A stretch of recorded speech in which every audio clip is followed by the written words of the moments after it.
Hi everyone. Sorry I've been gone for a minute. Well, haven't really been gone. I've been posting stuff. You just haven't seen my face. Um, Today I am going to make something that I have been making a very long time. In fact, it's probably one of the first things that I learned how to cook when I moved out of my parents' house and started living on my own. I might have even learned when I was living with my parents. I don't remember. My parents always traveled or worked, and I was in the house a lot by myself, like particularly when I became a teenager. I remember one summer I was 16 and my parents left me for 2 weeks while they went to Alaska to hang out with their college friends. And um, they left me money and and I had my own car, but I decided to drive their car. So I say all that to say that I basically had to learn how to cook because it was, either sink or swim. So you either were gonna eat or you're gonna eat out every day and spend all the money that my parents gave me, which I didn't want to do because I wanted to have fun with that money versus, eating at home and cooking. So today I am going to make lasagna. And in fact, speaking of my parents, one of the reasons that I make lasagna is because it's really good, one. In fact, last year, a really close friend of mine, her partner had his hip replaced, and I made them a lasagna because I knew she would be busy helping him heal. And I made them a lasagna and took it over to their house. So I make lasagna because it's good, but also because it lasts a long time. And I'm making it today because my parents are coming, and it saves me cooking every single day. There's always leftovers, and like spaghetti and collard greens, the more it sits, the more the seasonings kind of, get in the sauce and the better it tastes. So to me, I don't eat leftovers just because after one day, I'm usually a little bored with it. So there are exceptions to that, like spaghetti's one, lasagna's another, collard greens, that's another one. But it's usually those are really the only three things. I may eat leftovers one time the day after, but after that, I'm kind of like, I'm done. So I'm making lasagna today, and behind me, you see in my little Breville oven that I have garlic roasting. So you need garlic, which I will show you how to do that. You need onion. I have fresh oregano. I have fresh basil. I have ground chuck. I have sausage. I have Rao's marinara. Now, if you know how to make sauce, great. I know how to make sauce, but this is like an easy lasagna. It's not like traditional Italian. It is my version of lasagna. If it offends you, sorry, but this is how I make lasagna, and I actually love it, and my friends love it. So yeah, there you go. Anchovies.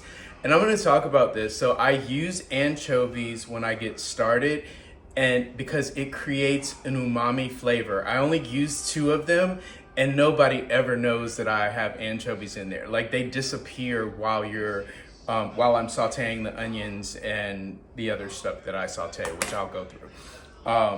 If you know what umami flavor is, then you will understand it. I'm going to talk about it more in this video.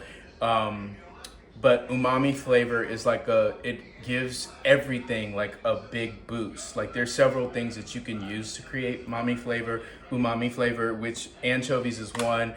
Fish sauce is another, which I marinate with wings and other things that I cook. The last thing that I don't think I mentioned is ricotta cheese. And I'm gonna talk about all the cheeses I use, because I use mozzarella, I use a 6 blend cheese, And then I use Parmesan Reggiano, and I shred this. I typically shred my cheeses because the flavor tastes better, and there's something weird tasting about shredded cheese, but I don't notice it in the lasagna because all the other flavors are taking control. The cheese is just an additive. Oh, and olive oil. So I use olive oil. So we're gonna get started, and I hope you make it. I'll see you soon. I am actually going to start by roasting some garlic.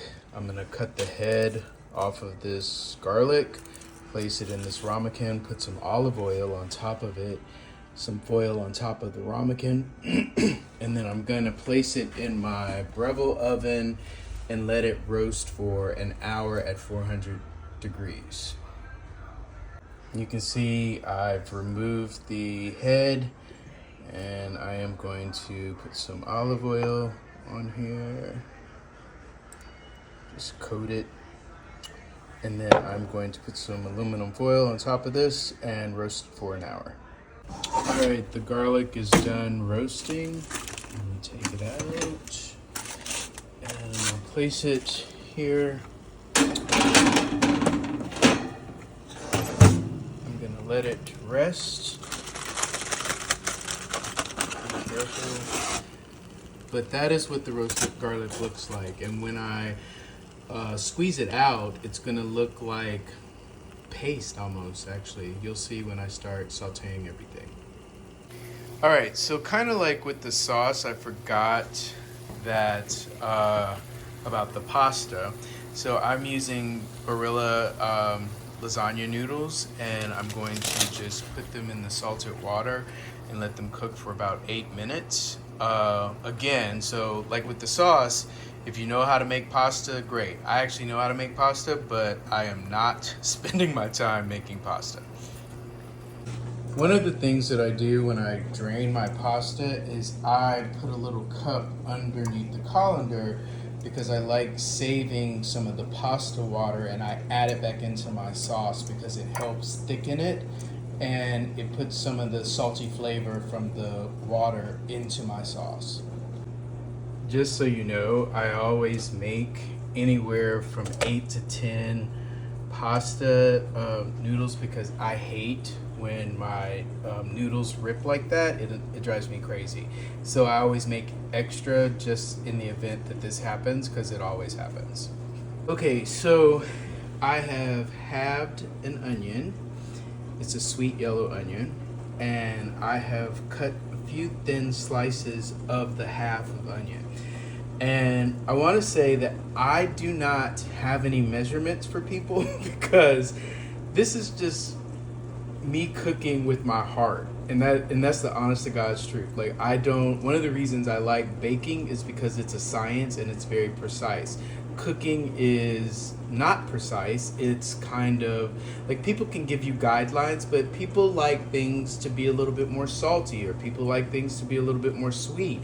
So it's really how you feel in that moment. So I have thinly sliced some onions, and I'm actually going to cut these in half this way one more time, and I'm going to saute them, and you'll see everything in the pot. All right, I have 1, 2, 3, 4 basil leaves that I am going to roll and chop up, and I'm gonna place that in my saute also.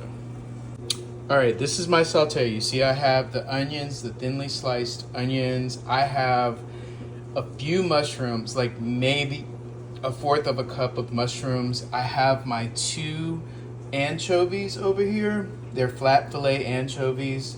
I'm sprinkling in my basil.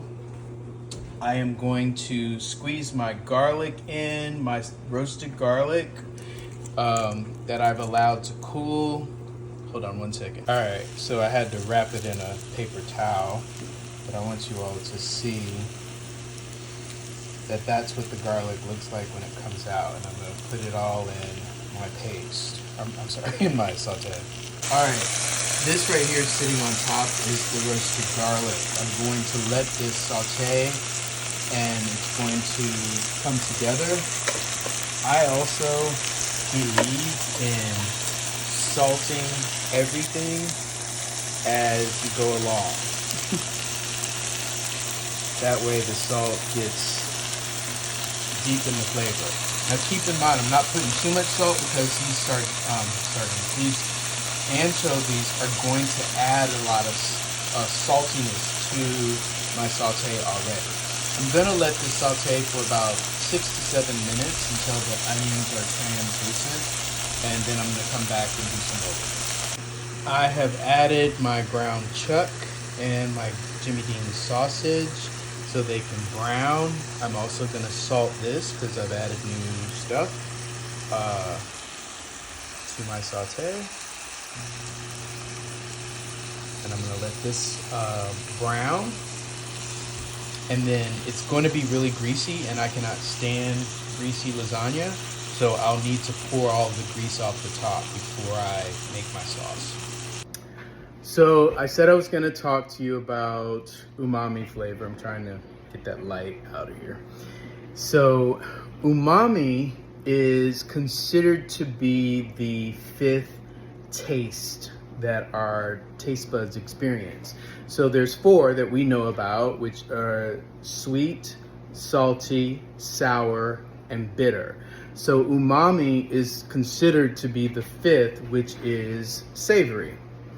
And umami, obviously, or maybe not obviously, is a Japanese word, which I think in literal translation means savory. So you can find umami flavors all kinds of different places. Like I used the anchovies to create a umami flavor. I also use, this is called red boat fish sauce. And you don't need a lot of it. Like if you put a teaspoon with your wings, when you make wings, like the flavor literally pops. Like you don't know, like if you smell it, you will notice it smells like fish. But if you just put a little teaspoon in your wing mixture, like if you're making lemon pepper wings, if you're making, just regular barbecue wings, just put a little bit, like just a teaspoon, and toss it in there, you will notice that the flavor will pop and you will have an umami flavor. Like it will be savory and just like really delicious. And I'm not even kidding. And you can now find red boat fish sauce at most grocery stores. Like I buy it in Trader Joe's. So yeah, there you go. All right, my meat's brown, but you see like all that grease in there. So I'm gonna drain this off. And then I'm gonna come back and start working on my sauce. All right, so I'm going to use Rao's marinara sauce, and I'm going to pour this whole bottle in here. All right, so now you see the leftover that's in here.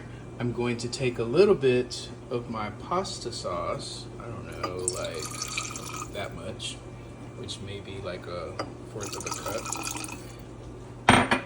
And I'm going to swirl it around and add that in there just to get that leftover bit too. And add that to my pasta, to my sauce. All right, I'm gonna let this cook for a little bit on medium. I am also going to add that much oregano, sorry. I don't know, that's probably a half of a teaspoon to my sauce. I also am going to add some more salt because I've added something new. You'll notice I use my hands because I keep my salt in a salt box because I can control how much salt goes in there better. And I can control where it's going. So I make sure it gets throughout the entire whatever I'm making.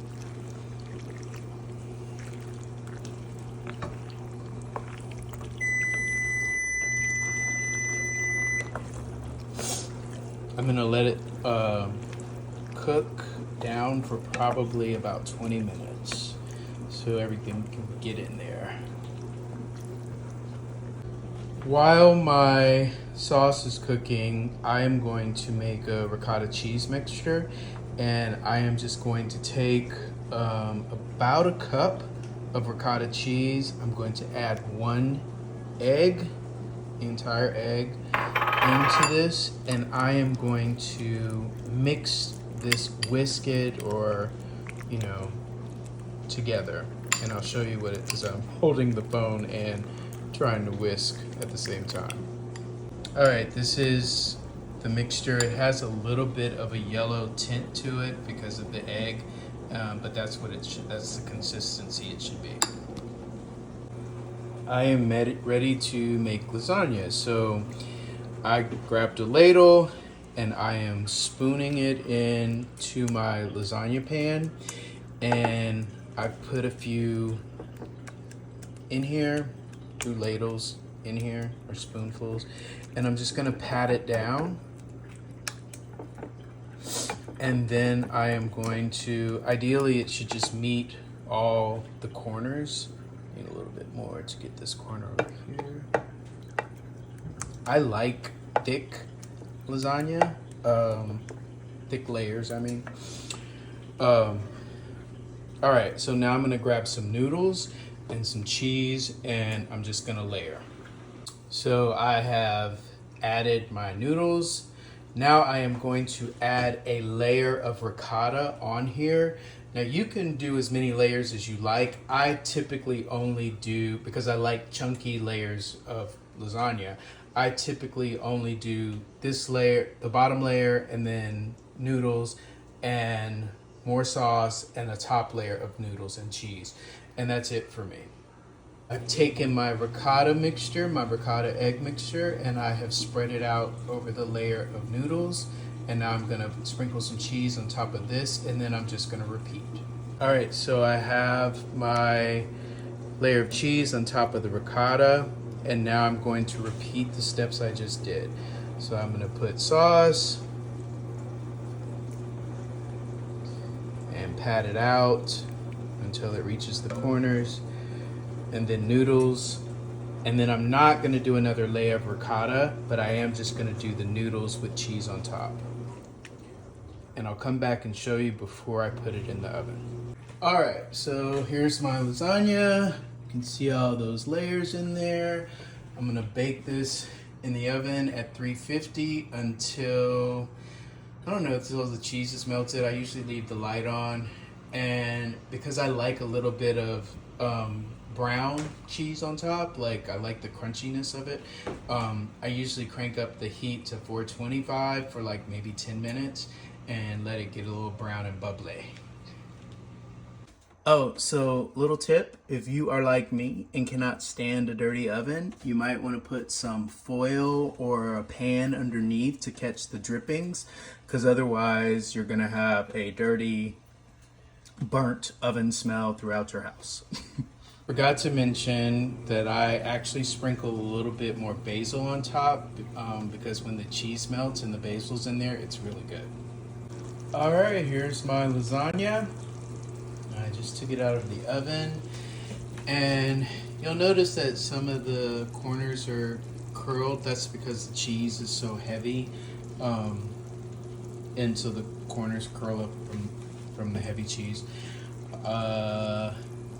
And I'm gonna let it cool, and I'm going to probably, now, one of the things I'll say about this is that if you let it cool, if you're patient enough and you let it cool, like, it'll set, meaning that it will form like the squares that you normally see. But if you are impatient, or if you have people sitting there waiting, just go ahead and cut into it, and it's gonna be sloppy, but it'll still be good. So yeah, there you go.